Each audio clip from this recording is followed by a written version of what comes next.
Hello students, நேற்று வீடியோவில் 2.3 வரைக்கும் பார்த்தோம். இன்றைக்கி இந்த வீடியோவில் நம்ம 2.4 அக்கௌண்டிங் பிரின்சிபல்லேருந்து கண்டினியூ பண்ணலாம். அக்கௌண்டிங்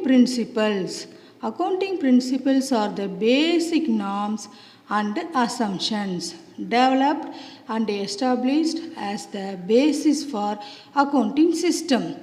பிரின்சிபல் தான் இதில் முக்கியமான பேசிக் நார்ம்ஸ் அண்ட் அசம்ஷன் அப்படின்னு சொல்கிறாங்க for development of the enterprises. What is the meaning of norms and assumptions? Norms and அசம்ஷன்ஸ்னால் rules and expectations. Accounting principles certain rules and expectations கொடுத்துருக்காங்க. அதை follow பண்ணாதான் இந்த ஆர்கனைசேஷன் டெவலப்மெண்ட் ஆகிறதுக்கு basic அப்படின்ட்டு சொல்கிறாங்க. These principles are adopted by the accountants universally, not only our India, universal world லெவல்லையுமே இந்த அக்கௌண்டன்ட் இந்த பிரின்சிபலை தான் ஃபாலோ பண்ணுறாங்க அக்கௌண்டிங் ப்ரொசீஜருக்கு. These accounting principles provide uniformity, consistency in the accounting methods and process, such as accounting principles are known as generally accepted accounting principles. That is short formula GAAP. For generally பொதுவாகவே இந்த principal accounting principal accepted தான் all over world அப்படின்னு சொல்ல வராங்க. Accounting principles provide the basic framework within which the accounting records and accounting reports are to be prepared. இந்த பிரின்சிபலில் என்ன first பேசிக்காக இருக்குன்னா framework within which accounting records. இந்த accounting record பண்ணும்போதே இந்த ஜேர்னல், லெட்ஜர், ஃபினான்ஷியல் அக்கௌண்ட்லாம் ப்ரிப்பேர் பண்ணுறோம் இல்லையா, அப்போது இந்த ரெக்கார்ட் பண்ணும்போதே ஒரு சில ரூல்ஸ் அண்ட் ரெகுலேஷன் கண்ட்ரோல்ஸ் இருக்குது. அதை ஃபாலோ பண்ணி தான் நம்ம ரெக்கார்டிங் புக் கீப்பிங்லேருந்தே ஃபாலோ பண்ணணும் அப்படின்னு சொல்கிறாங்க. Accounting standards have been issued by national and international regularity authorities to ensure uniformity of accounting procedure and accounting. எதுக்காக இதை ஃபாலோ பண்ண சொல்கிறாங்கன்னா, ஆல் ஓவர் இன்டர்நேஷ்னல் லெவல்லையும் ரெகுலாரிட்டி அத்தாரிட்டிஸு சேமாக எல்லா கம்பெனியும் எல்லா ஆர்கனைசேஷனும் ஒரே மாதிரி சிஸ்டமேட்டிக்காக தான் அக்கௌண்டிங்கை ஃபாலோ பண்ணணும். அதுக்கு இந்த ரூல்ஸ் தான் எல்லாருமே ஒரே விதமாக பண்ணிங்கன்னா ஸ்டாண்டர்டாக ப்ராஃபிட்டாக லாஸாக ஃபினான்ஷியல் ஸ்டேட்மெண்ட் ப்ரொடியூஸ் பண்ணுறதுக்கும் ஒரு according to the law provisions of லாக்கும் இது யூஸ்ஃபுல்லாக இருக்குன்றதுக்காக இந்த அத்தாரிட்டி இதை மென்ஷன் பண்ணுறாங்க. Accounting principles may be accounting concepts or accounting conventions. Accounting concepts are the basic assumptions, whereas conventions are the guidelines based upon practice or usage.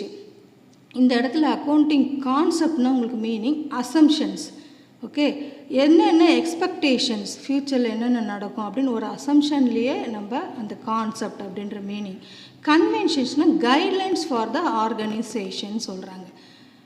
Accounting concepts are the basic assumptions or conditions upon which accounting has been laid. பேசிக்கான assumption எக்ஸ்பெக்டேஷனோடு தான் இல்லை கண்டிஷனோடு தான் இந்த ரெக்கார்டிங்கை அவங்க பண்ணுறாங்க.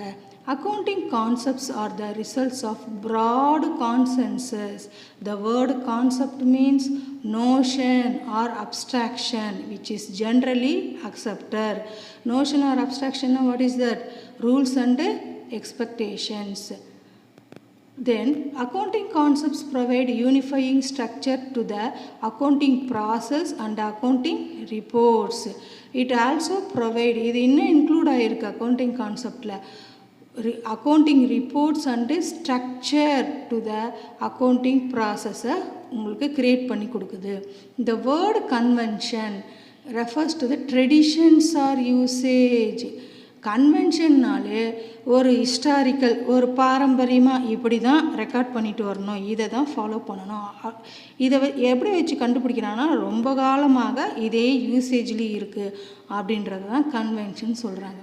The accounting conventions are the usage or practices which are followed as a guide to the preparation of accounting statement. இது very useful to prepare the accounting statement அப்படின்னு சொல்கிறாங்க.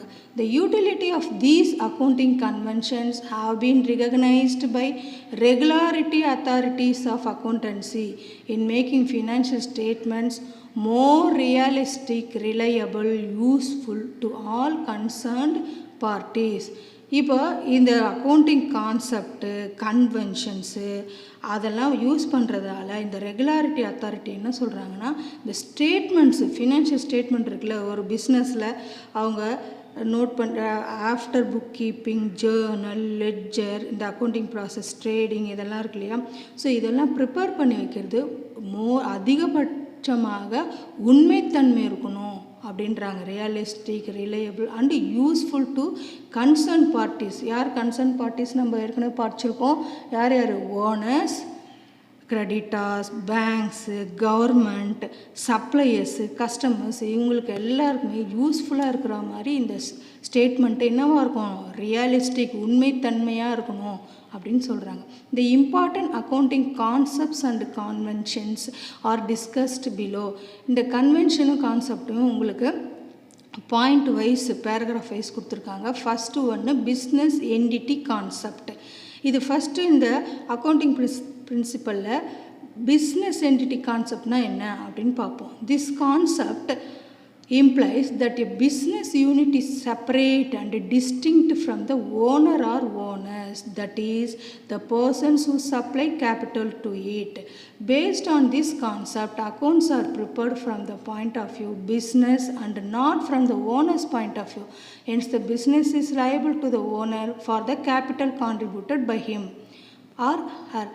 இதில் பிஸ்னஸ் என்டிட்டினாலே ஓனர் வேறு, பிஸ்னஸ் வேறு. என்னதான் ஒரு ஓனர் வந்து பணத்தை போட்டு இன்வெஸ்ட்மெண்ட் பண்ணிவிட்டு ஒரு பிஸ்னஸை ஆரம்பித்தா கூட எந்த பாயிண்ட் ஆஃப் வியூவில், ஓனர் பாயிண்ட் ஆஃப் வியூவில் பார்க்கக்கூடாது. நம்ம பிஸ்னஸ் பாயிண்ட் ஆஃப் வியூவில் தான் அதோட என்னென்ன ஆக்டிவிட்டீஸ் நடக்குது, பிஸ்னஸில் எவ்வளோ லாபம் வருது, நஷ்டம் வருது, எவ்வளோ பணம் செலவாகிருக்கு, எவ்வளோ வருமானம் வந்திருக்கு அப்படின்னு பிஸ்னஸ் பாயிண்ட் ஆஃப் வியூ தான் பார்க்கணுமே தவிர ஓனரோட பாயிண்ட் ஆஃப் வியூவில் பார்க்கக்கூடாது. Not from the owner's point of வியூன்னு சொல்கிறாங்க.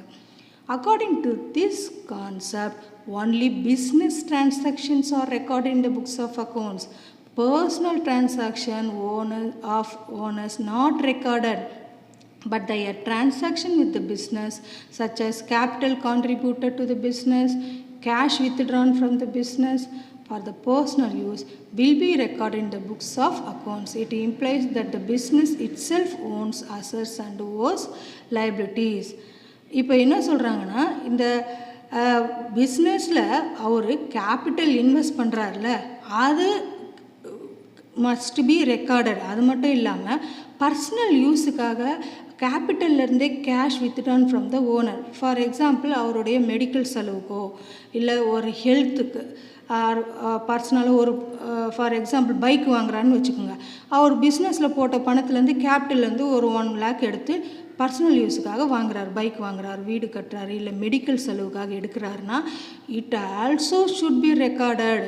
சரி, நான் ஓனர் தானே, நான் இஷ்டத்துக்கு என்னோடய பர்சனல் செலவுக்காக பிஸ்னஸ்லேருந்து எடுத்துப்பேன், அது எதுக்கு கணக்கு வைக்கிறது, நான் தானே பணம் போட்டேன், அப்படிலாம் கிடையாது. அந்த பணத்தை பர்சனல் யூஸ்க்காக எடுக்கிறாருல, அதை தான் ட்ராயிங்ஸ்ன்னு அக்கௌண்டிங் டேர்ம்ஸில் சொல்லுவாங்க, personal use. Next, money measurement concept. This concept implies that only those transactions which can be expressed in terms of money are recorded in the accounts. Since money serves as the medium of exchange, transactions expressed in money are recorded, and the ruling currency of the country is measuring unit for accounting. இதில் money மெஷர்மெண்ட்டில் it involve data only. Money involved items, data, financial டிரான்சாக்ஷனில் money involve ஆகிருக்கா அதை மட்டும்தான் record பண்ணுவாங்களே தவிர not அதர்ஸ்னால் எது? It means health. இப்போ எம்ப்ளாயீஸோட ஹெல்த்தையோ இல்லை ரிட்டைர்மெண்ட் ஆகிறாரு இல்லை எஃபிஷியன்சி ஆஃப் த மேனேஜ்மெண்ட்டோ அதெல்லாம் not able to record.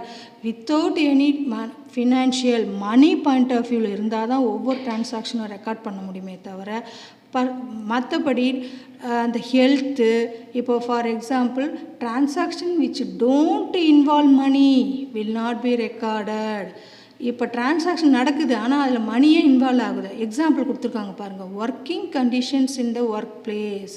Working condition இந்த பிளேஸில் இன்னைக்கு கரண்ட் இருக்காப்பா, இந்த மிஷின் ஒர்க் ஆகுமா, இன்றைக்கி ப்ரொடக்ஷன் நடக்குமா, எல்லா எம்ப்ளாயீஸும் வந்திருக்காங்களா, அந்த மாதிரி situation. Then strike by employees, efficiency of the management, it will not be record in the books, they can not be expressed in terms of money.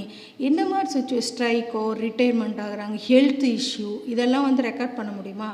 Because it does not have the money related. It helps in understanding of the state of affairs of the business, as money serves as a common measure by means of which heterogeneous facts about the business are recorded. Heterogeneous means இந்த இடத்துல mixed, not dissimilar. For example, உங்களுக்கு கொடுத்துருக்காங்க இந்த heterogeneousக்கு. If a business has 5 computers, 2 tables, 3 chairs, the assets cannot be added to give useful information unless they express in monetary terms. 1 lakh for computers, 10,000 for tables, 1,500 for chairs. இப்போ just சிம்பிளாக ஒரு எங்கள் கம்பெனியில் ஒரு 5 சேர் இருக்குப்பா, 5 கம்ப்யூட்டர் இருக்குது, 2 table இருக்குப்பா அப்படின்னு சொன்னால் போதுமா? இல்லை, அதோட வேல்யூ என்ன? 1 lakh வேல்யூவில் கம்ப்யூட்டர் இருக்குது, 10,000 வேல்யூவில் டேபிள்ஸ் இருக்குது அப்படின்னு மணியால் மானிட்டரி வேல்யூ வந்து அங்கே மென்ஷன் பண்ணணும் அப்படின்னு சொல்கிறாங்க. Going concern concept. It is the basic assumption that business is a going concern and will continue its operation for a foreseeable future. Foreseeable means what is that? It will be happen soon. இது ஃப்யூச்சரில் நடைபெறும் அப்படின்னு சொல்கிறாங்க. ஒரு business ஆரம்பிக்கும் போதே என்ன சொல்லுவோம், ரொம்ப நாளைக்கு இந்த பிஸ்னஸ் நல்லபடியாக ரன் ஆகணும் அப்படின்ற எய்மோடு தானே நம்ம ஆரம்பிப்போம். இல்லைப்பா நான் சும்மா 1 year 6 month அப்படி பார்த்துட்டு கண்டினியூ பண்ணுறதா என்ன, அப்படிலாம் இல்லை. எல்லாருடைய தாட்ஸுமே என்ன, ஸோ மெனி இயர்ஸ்க்கு இது கண்டினியூ ப்ராஃபிட்டபுளாக கண்டினியூ பண்ணணும் அப்படின்ற பேசிஸில் தான் ஆரம்பிப்பாங்க. அதுதான் கோயிங் கண்டினியூஸாக going for the so many years. Going concern concept influences accounting ப்ராக்டிஸில் in relation to valuation of assets and liabilities, depreciation of fixed assets, treatment of outstanding, prepaid expenses, accrued, unearned revenues, இது எல்லாமே ப்ராக்டிஸில் கொண்டு வரணும். For example, assets are generally valued at historical cost.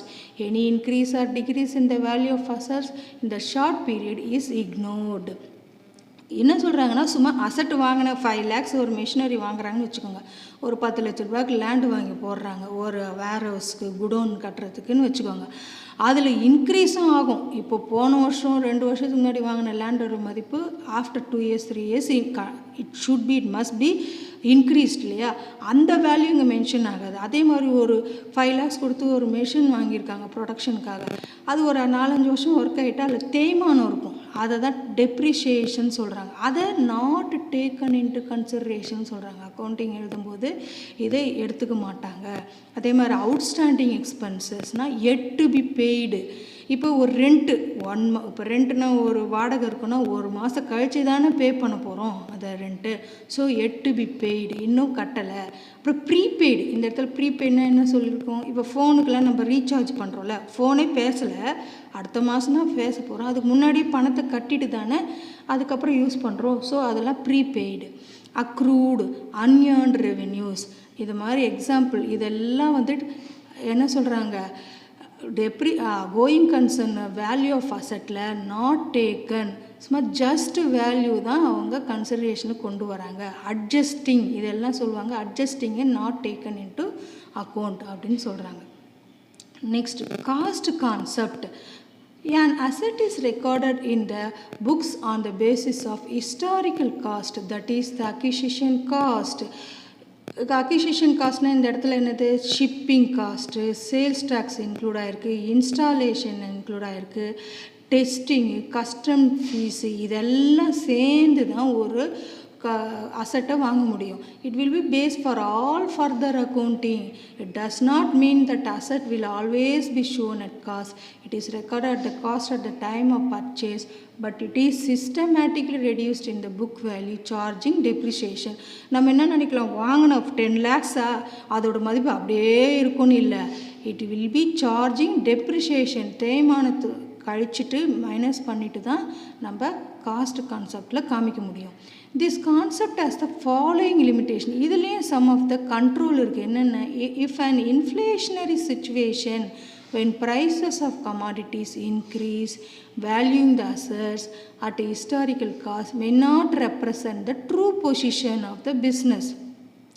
இப்போ inflationary சுச்சுவேஷனாக என்னது, பணப்புழக்கம் அதிகமாக இருக்குது. அந்த மாதிரி சுச்சுவேஷனில் கமாடிட்டியோட ப்ரைஸ் வந்து இன்க்ரீஸ் தான் ஆகும். ஆனால் நம்ம என்ன ஹிஸ்டாரிக்கல் கான்செப்டில் அதை என்ன பண்ணியிருக்கோம், அசட் வாங்கும்போது பழமைத்தன்மை தான் நம்ம யூஸ் பண்ணி அந்த அசட்டோட வேல்யூ ரெக்கார்ட் பண்ணி வச்சுருக்கோம். இதை வந்து true position of the business காமிக்காது காஸ்ட் கான்செப்டில் சொல்கிறாங்க. நெக்ஸ்ட் பாயிண்டில், the result of business units established at different dates not comparable. If assets are recorded on historical பேஸில் நம்ம ரெக்கார்ட் பண்ணி வச்சோன்னா டிஃப்ரெண்ட் டேட்ஸில் அதோட வேல்யூவை கம்பேர் பண்ணவே முடியாது. இப்போது 5 years முன்னாடி ஒரு லேண்டு வாங்குகிறோம், ஒரு மிஷினரி வாங்குகிறோன்னா அன்னைக்கு வேல்யூ என்னது அது மட்டும் தான் நம்ம ரெக்கார்ட் பண்ணி வச்சுருப்போம். ஆனால் அதுக்கு முன்னாடி 2 வருஷத்துக்கு முன்னாடி என்ன வேல்யூ, அதுக்கப்புறம் இன்க்ரீஸ் ஆகும் டிக்ரீஸ் ஆகும், அதோட வேல்யூலாம் இங்கே not recorded.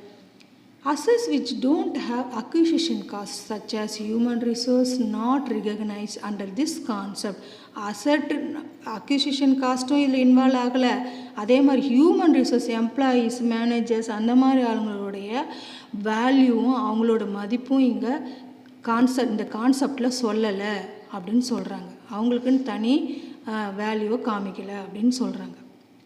These 3 points are limitations for the cost concept. Dual aspect concept. According to this concept, every transaction or event has 2 aspects. Dual effect. For example, when Arun starts a business with 5 lakhs on one hand, the business gets 5 lakhs. On the other hand, liability arises. The business has to pay Arun a sum of 5 lakhs. இதில் என்ன எக்ஸாம்பிளில் சொல்கிறாங்கன்னா, அருண்ன்றவர் என்ன பண்ணுறாருன்னா, ஒரு பிஸ்னஸை 5 லட்ச ரூபா போட்டு ஸ்டார்ட் பண்ணுறாரு.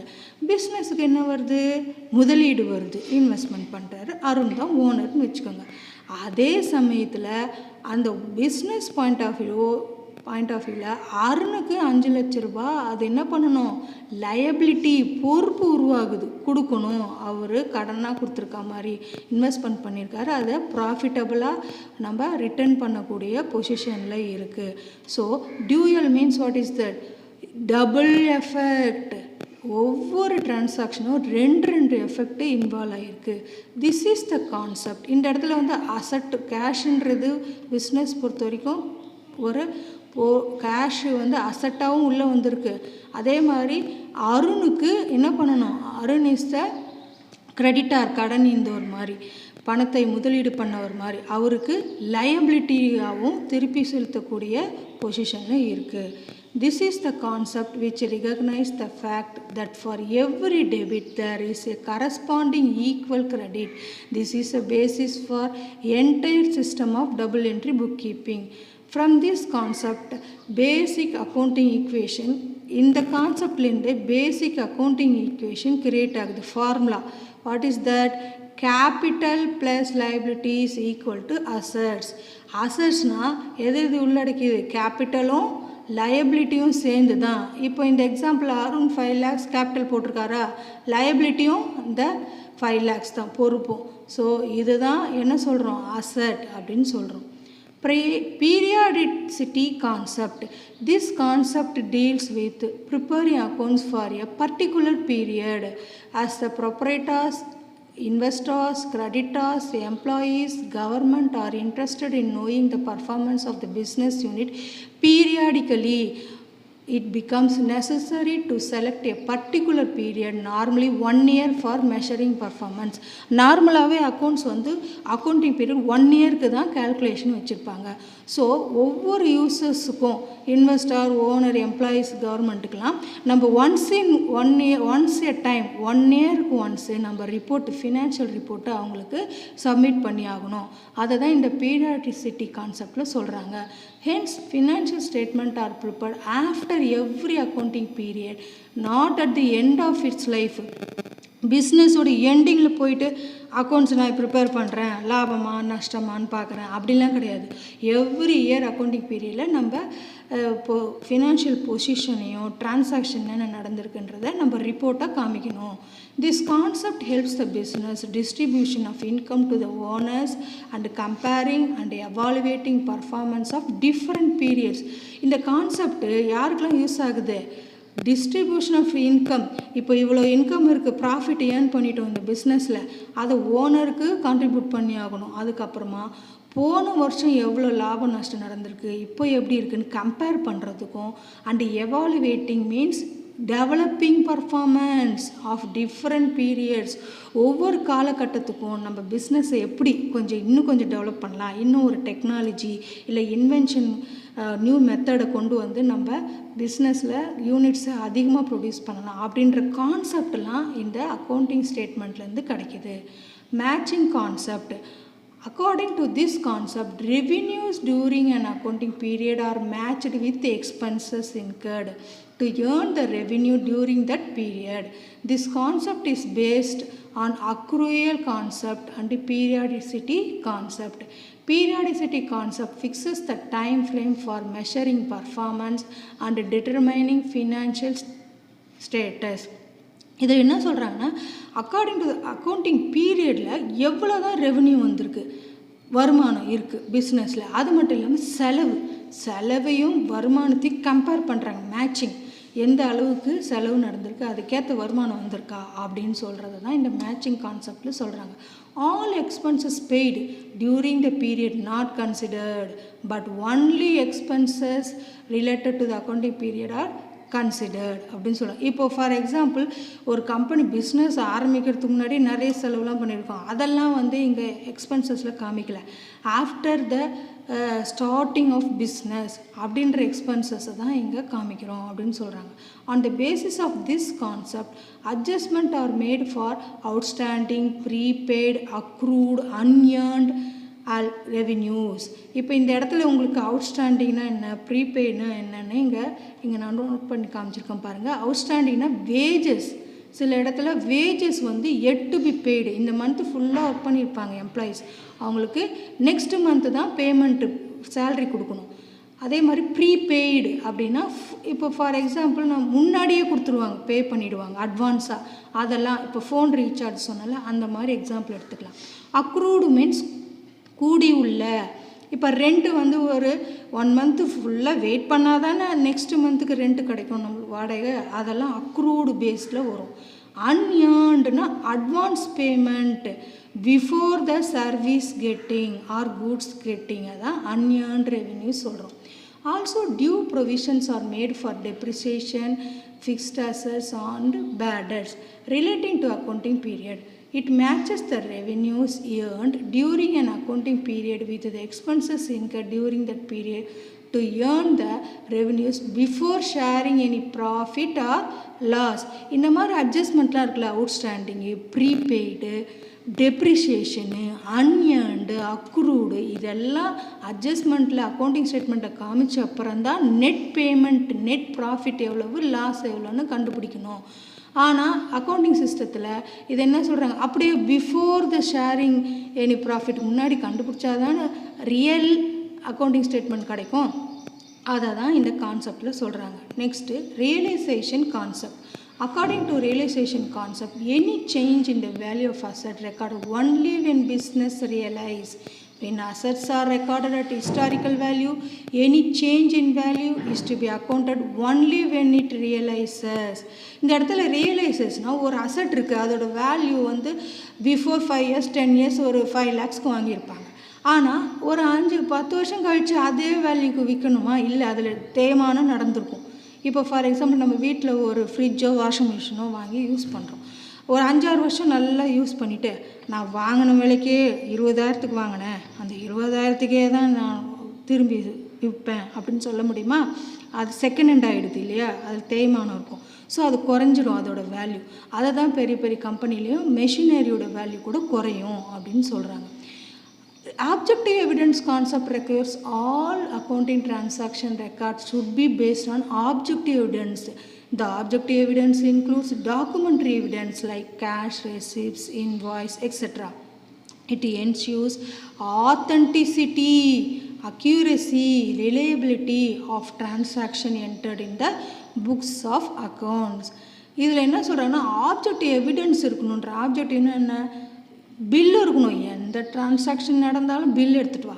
இன்வாய்ஸ், எவ்வளோ பொருள் வாங்கினேன் சப்ளையர்கிட்டேருந்து, எவ்வளோ பொருள் விற்ற ரீட்டைலர்ஸ்க்கு எவ்வளோ போச்சு, எந்த ஹோல்சேல் கடையிலேருந்து எங்கள் ரீட்டைலிங் ஷாப்புக்கு எவ்வளோ கஸ்டமர்ஸ்க்கு எத்தனை யூனிட்ஸ் போச்சு, அதுக்கு பில் என்ன, வேல்யூ என்ன, டேட் என்ன, இப்படி மாதிரி ஆத்தென்டிசிட்டினா என்ன, ஹானஸ்ட்டாக ஜென்யூனாக நம்ம அது பில்லை ப்ரொடியூஸ் பண்ணி அதோட டாக்குமெண்ட்ரி ப்ரொடியூஸ் பண்ணால் தான் கரெக்டான டிரான்சாக்ஷனோட ரிலையபிலிட்டியும் ஃபினான்ஷியல் ஸ்டேட்மெண்ட்டும் கிடைக்கும் அப்படின்னு சொல்கிறாங்க. Accrual concept. According to this accrual concept, the effect of transaction are recognized on mercantile basis. Mercantile means what is that? Trade, வியாபார தன்மையானது. When they occur, not cash is paid or received, revenue is recognized, it is earned, expenses recognized, they are incurred. இதை என்ன சொல்கிறாங்கன்னா, இப்போ expenses நடந்து இருக்குது, ஆனால் cash pay பண்ணியிருக்காங்களா இல்லை வருமானம் வந்திருக்கா அப்படின்றலாம் இல்லை. The revenue is recognised, it is earned, expenses recognised, in they incurred. Once cash வாங்கினாங்களா இல்லை கட்டினாங்களான்னு பேஸ்ட் இல்லை, டிரான்சாக்ஷன் நடந்திருக்கா அவ்வளோதான். அதை தான் அக்ரூயல் ஹெட்டிங்கில் all expenses and revenues relating to accounting period are to be considered of the fact that whether revenues are received in cash or not, ஆனால் எக்ஸ்பென்சஸ் தான் அப்படின்றாங்க. பே பண்ணுறமோ இல்லையோ செலவு நடந்துடுச்சு அப்படின்னு. ஃபார் எக்ஸாம்பிள் உங்களுக்கு கொடுத்துருக்காங்க, credit sale is recognised as sale though the amount not been received immediately. இப்போ சேல்ஸ் ஆகிடுச்சு இந்த பிஸ்னஸில் அக்கௌண்டிங் பீரியடில் ஒரு 100 யூனிட் சேல்ஸ் பண்ணிட்டோம், ஆனால் அது கடனில் சேல்ஸ் பண்ணியிருக்காங்க, பணம் இன்னும் பிஸ்னஸ்குள்ளே வரல, ஆனால் சேல்ஸ் ஆனது தான். அதை தான் இங்கே அக்ரூயலில் சொல்கிறாங்க. அதே மாதிரி இன்னொரு எக்ஸாம்பிள் சொல்லியிருக்காங்க, ரெண்ட் ஃபார் த மந்த் தான். இப்போ மார்ச் மாதம் இவ்வளோ வாடகை வரணும், but not been paid. If the accounting period is 1/4, it will be recorded as an expense for the accounting period because it had become due. இப்போ March மந்தோட ரெண்ட்டை எப்போ கட்டுவாங்க? Next ஏப்ரலில் தானே கட்டுவாங்க. ஸோ இப்போ அக்கௌண்டிங் ரெக்கார்டில் ஏப்ரல் மந்தில் தான் இது ரெக்கார்ட் ஆகிருக்கும் அப்படின்னு சொல்கிறாங்க. Next convention of consistency. This consistency convention implies the accounting policies must be followed consistently from one accounting period to another. The method should be same for a year. இப்போ ஒரு 3 மாதத்துக்கு ஒரு அக்கௌண்டிங் மெத்தடும் அடுத்து ஒரு 5-6 மாதத்துக்கு இன்னொரு அக்கௌண்டிங் மெத்தட்லாம் யூஸ் பண்ணக்கூடாது. இப்போ ஃபார் எக்ஸாம்பிள் டெப்ரிசியேஷன் கால்குலேட் பண்ணணுன்னா ஸ்ட்ரைட் லைன் மெத்தட் இருக்குது, அப்புறமா டிமினிஷிங் மெத்தட் இருக்குது, ஆன்யூட்டி மெத்தட் இருக்குது. அது மாதிரி ஒரு 6 மெத்தட்ஸ் இருக்குது. அதில் நான் ஒவ்வொன்றும் ஒரு மாதத்துக்கு ஒரு மெத்தட் ஃபாலோ பண்ணுறேன் அப்படிலாம் சொல்லக்கூடாது. ஸ்ட்ரைட் லைன் மெத்தடுன்னு நீங்கள் எடுத்தீங்க, அந்த இயர் ஃபுல்லாக அந்த மெத்தடு தான் நீங்கள் அக்கௌண்டிங்கில் யூஸ் பண்ணணும் அப்படின்னு சொல்கிறாங்க. The method should be followed without any change. However, it does not mean the changes are not possible. இது இப்போ நம்ம இங்கே பார்க்குற பிரின்சிபல்ஸ் எல்லாம் அவங்க ஒரு டேப்லெட் காலம் மாதிரி கொடுத்துருக்காங்க. Then changes in accounting policy can be incorporated in the following circumstances. Accounting பாலிசியில் ஏதாவது சேஞ்ச் இருந்ததுன்னா இது comply with the provisions of law. Comply means what is that? Observe. இந்த அக்கார்டிங் டு த லாவும் அதை அப்சர்வ் பண்ணும். அது மட்டும் இல்லாமல் அக்கௌண்டிங் ஸ்டாண்டர்ட் இஷ்யூவும் அப்சர்வ் பண்ணும். To reflect true and fair state of affairs of பிஸ்னஸும் இது அப்சர்வ் பண்ணும் அப்படின்னு சொல்கிறாங்க. Next, convention of full disclosure. It implies that the accounts must be prepared honestly and all material information should be disclosed in the accounting statement. This is important because the management is different from the owners.